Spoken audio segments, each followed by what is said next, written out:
अस्सलाम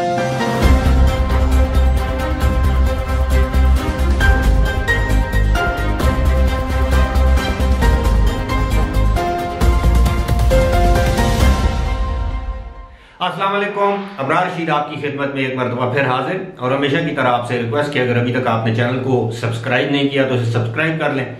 एक और चैनल का ऐड आपको आपकी स्क्रीन पर नजर आ रहा है, इसका जो लिंक है डिस्क्रिप्शन बॉक्स में है। आपसे दरख्वास्त है कि इस चैनल को भी फौरी तौर पर जरूर सब्सक्राइब कीजिएगा। आपका बहुत बहुत शुक्रिया।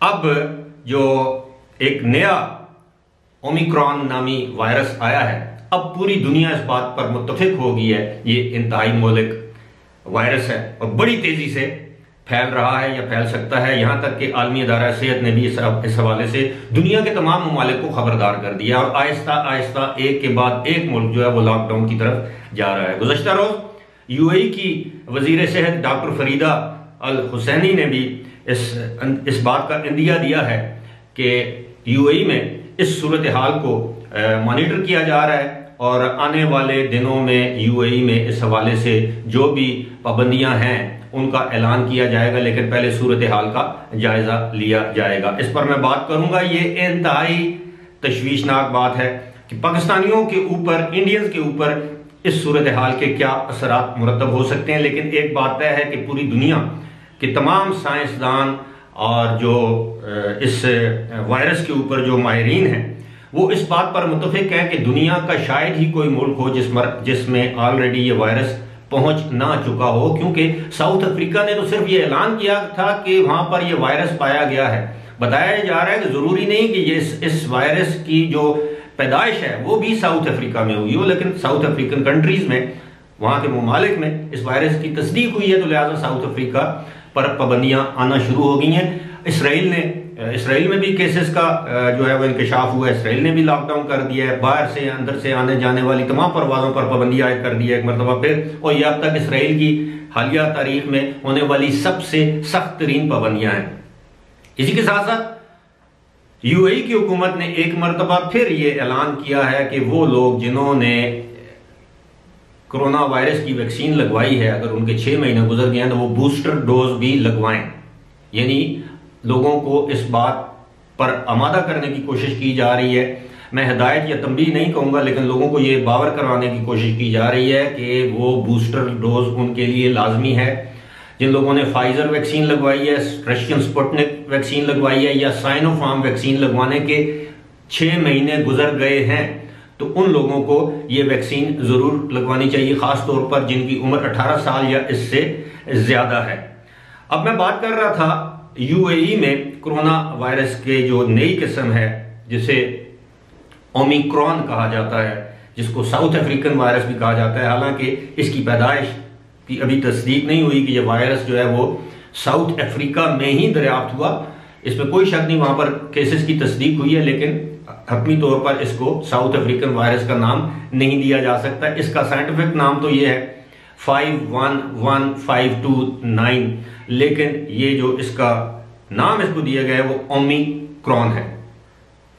अब यूएई में इस पर खासी सोचो विचार हो रही है। जो बात मैं आपके साथ शेयर करना चाह रहा हूं वो ये है, मेरे वो दोस्त, अहबाब, भाई, व्यूअर, लिसनर्स, सब्सक्राइबर्स, फॉलोअर्स जो इस वक्त पाकिस्तान में हैं, तो मैं उनसे ये दरख्वास्त करूंगा कि इससे पहले कि एक मरतबा फिर पाकिस्तान किसी भी रेड लिस्ट में आ जाए, एक मरतबा फिर यूएई में दोबारा पाबंदियों का आगाज या इतलाक हो जाए, अगर आपने अपनी छुट्टियों का ज्यादातर हिस्सा पाकिस्तान में गुजार लिया है, सिर्फ पाकिस्तान ही नहीं, इंडिया या दीगर ममालिक में, तो मैं आपको मशवरा दूंगा।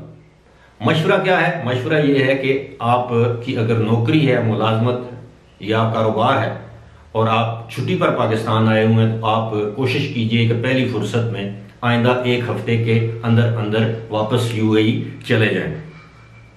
ऐन मुमकिन है आने वाले दिनों में सूरत हाल मजीद गंभीर हो जाए, सूरत हाल जो है वो खराब हो जाए, तशवीशनाक हो जाए आलमी सतह पर। और जिस तरह दुनिया भर के ममालिक लॉकडाउन की तरफ जा रहे हैं, अपनी फ्लाइट्स बंद कर रहे हैं, मुल्क में आने वाली फ्लाइट्स के ऊपर पाबंदियां लगा रहे हैं, मुसाफिरों के ऊपर पाबंदियां लगा रहे हैं, मुख्तलिफ किस्म के प्रोटोकॉल्स की अनाउंसमेंट की जा रही है, क्वारंटीन को एक मरतबा फिर लाजमी करार दिया जा रहा है।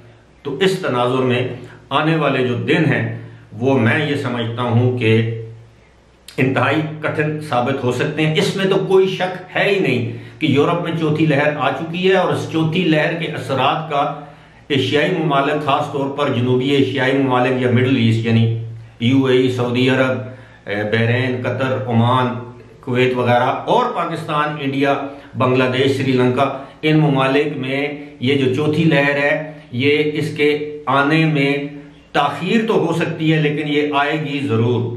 वो इसलिए मैं आपको डरा धमका नहीं रहा, खौफजदा नहीं कर रहा, क्योंकि माजी के जो तजुर्बात हैं वो हमें सिखाते हैं, बताते हैं कि जब एक मुल्क में, 2 ममालिक में, 10 ममालिक में वायरस के केसेस की तादाद में इजाफा होता है तो इंसानी नकलो हमल से ये दुनिया के मुख्तलिफ बरे-आज़मों में चली जाती है। ये वबा दुनिया के मुख्तलिफ ममालिक में जाना एक फितरी अमल है, क्योंकि आजकल मूवमेंट इतनी ज्यादा है।